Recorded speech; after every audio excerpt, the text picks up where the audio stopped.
In many ways, Marriage Story is difficult to watch, most likely because it hits close to the bone for almost all of us. Welcome to Sam's Cup of Tea. Sam's Cup of Tea. Sam's Cup of Tea. Marriage Story was written and directed by Noah Baumbach and stars Adam Driver, Laura Dern and Scarlett Johansson. Adam Driver and Scarlett Johansson's characters are married in the film, and they currently live in New York with their younger son. Adam Driver owns a very successful theatre company, and Scarlett Johansson had left her family years ago in LA. She had had a film career, but she cut it off early to kind of move to New York, and she's kind of sacrificed that. And ever since then, it's quite apparent that she's lived in his shadow ever since. But he's successful, he's supporting the family, but there are obviously cracks. If anyone's seen the trailers, you see this kind of duo perspective of his look at her, the good parts, the bad parts, and her perspective of him, which is very clever. But the trailer is kind of deceptive because it paints the picture that this movie is going to kind of show 50% her and 50% him. But it turns out this film is basically about Adam Driver's character, and it's stronger for that in many ways, but you feel for him a lot. Neither parties are perfect, and you find out their flaws very quickly in the movie, but having spoken to my sister who watched the film, she really struggled with watching it. She found the whole thing to be quite upsetting, and in a lot of ways it is. This movie is called Marriage Story, but in a lot of ways it should probably be called Divorce Story, because it doesn't show much of their marriage when it was happy. The story of their marriage is basically conveyed through the conversations that they have with lawyers and each other, and that's basically it. But this is about a grueling process of divorce, and when the lawyers get involved, how those things warp that thing, and having custody over a child and relocating to different places. The crux of the film is that his wife, Scarlett Johansson, moves to LA and she wants to bring the kid with her. She brings the kid with her and all her family are there. And Adam Driver is basically fighting for custody back in New York. He sees the family as their home is in New York. It's been there. The theatre company's there, all those things. It's just massively impractical for him to upend and move to LA. But she's been kind of living in his shadow for so long, and he's been controlling her life in a lot of ways. And she feels like suffocated by it and like she's had enough and she needs to do something.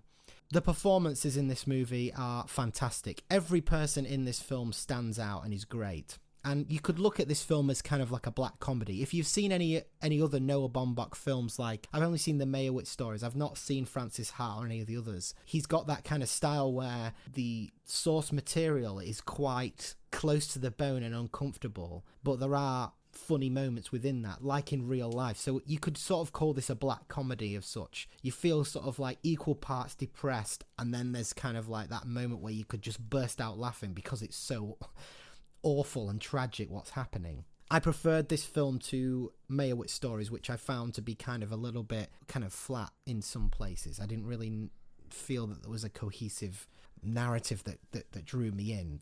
Performances were good, and Marriage Story is a little bit more focused in that way. There are other supporting casts, like Ray Liotta has a really good part. When he's in it, he really stands out. Laura Dern's character is great as Scarlett Johansson's lawyer, but the standout is Adam Driver. He completely steals the show, and if he wasn't in this film, I wouldn't have been as gravitated towards it. His performance is the kind of critical mass that holds it all together.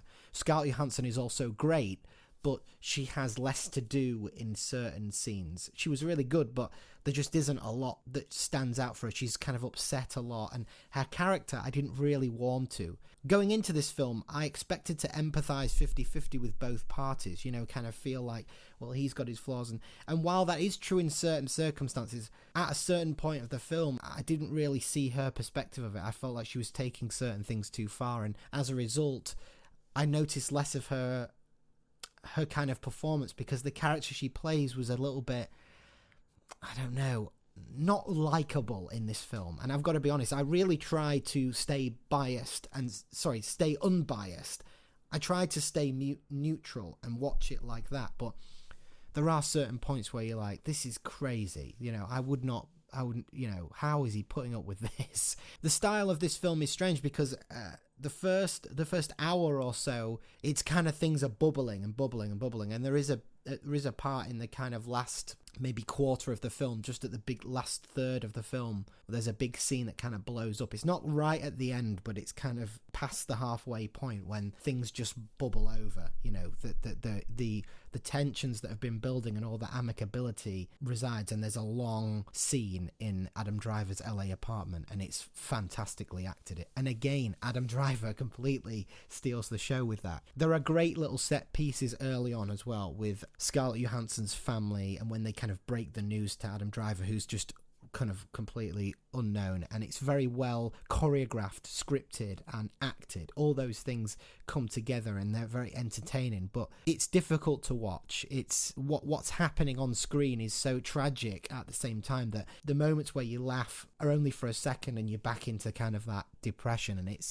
is quite a tragic film. In terms of music, there's some beautiful music in it, and once I was sort of halfway through, I realised that this film was probably about Adam Driver's character and centrally focused on that. And once I realised that, I was like, okay, I'm enjoying this now. I know what what this film is about.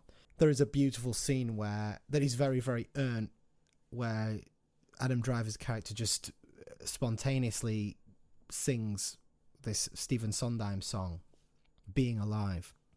And it's a beautifully raw performance.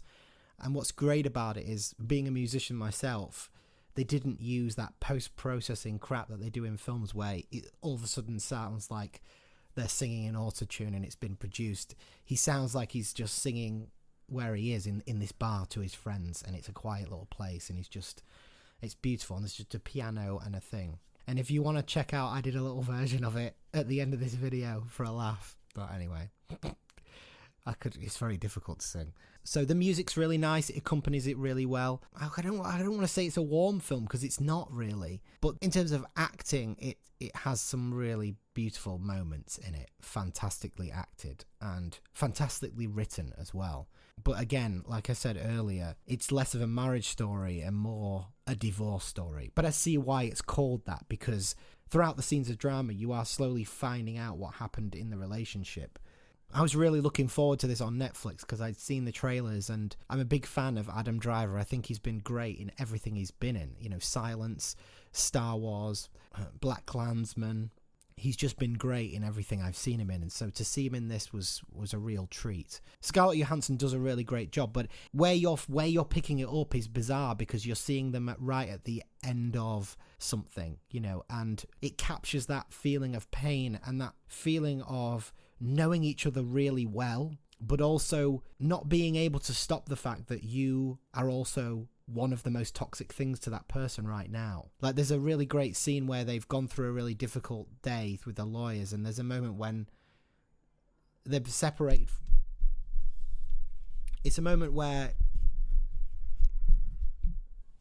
they've been going through the courtroom procedures, and they've been segregated, and then he's with her at the house near the end, and it's getting to nighttime and he's leaving, and they're walking down the stairs, and he says something like, "A stressful day, isn't it?" Because she's like, "I've got a headache," or something like that. He's like, "Yeah, stressful day." And it's the kind of thing you would say to your partner when they'd had a bad day at work, and the thing that was stressing them out was something else, right?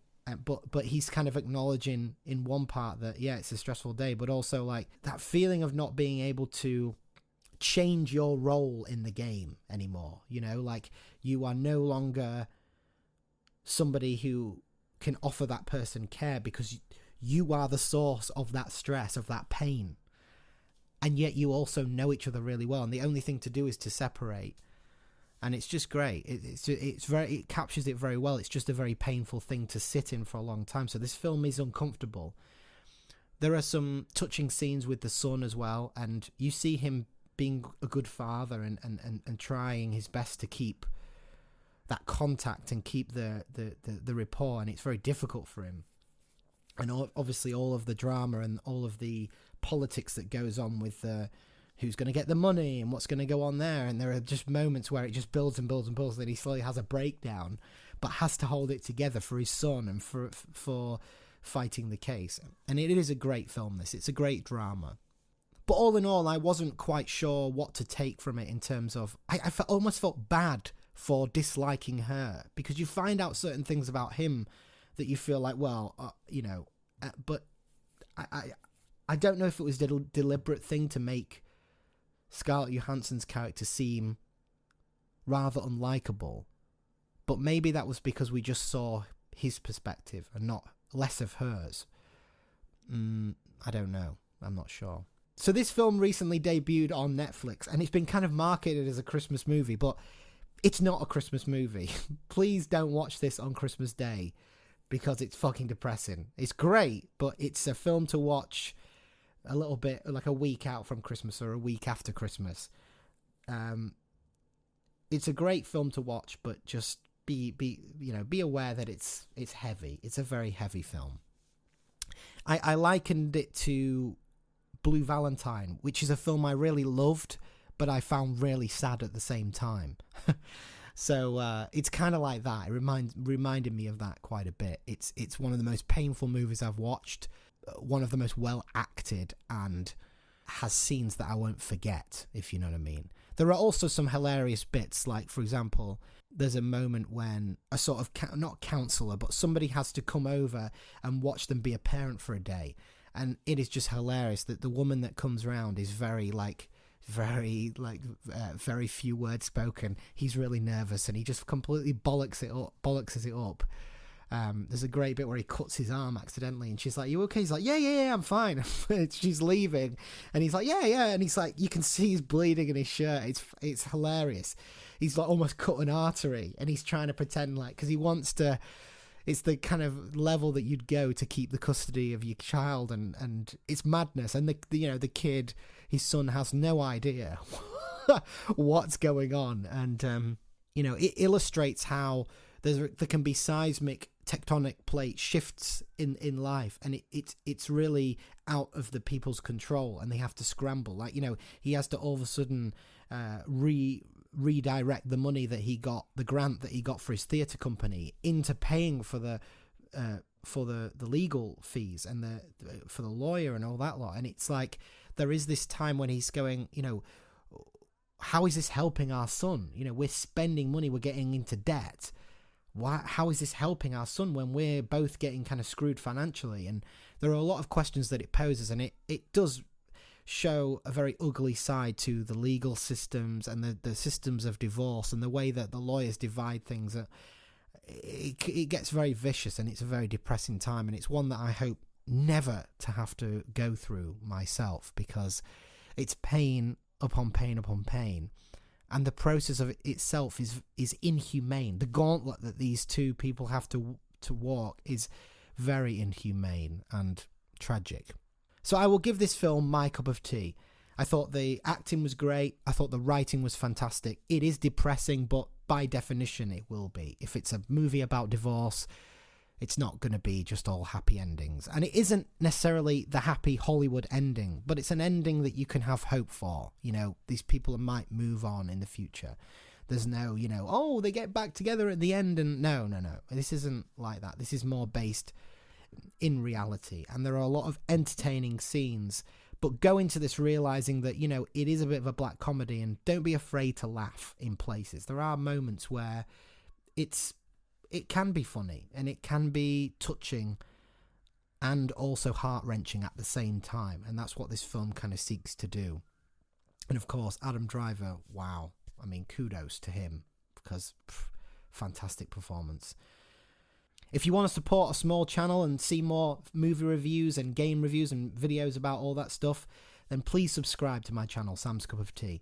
Thank you for watching. Sam's Cup of Tea, signing off. Sam's Cup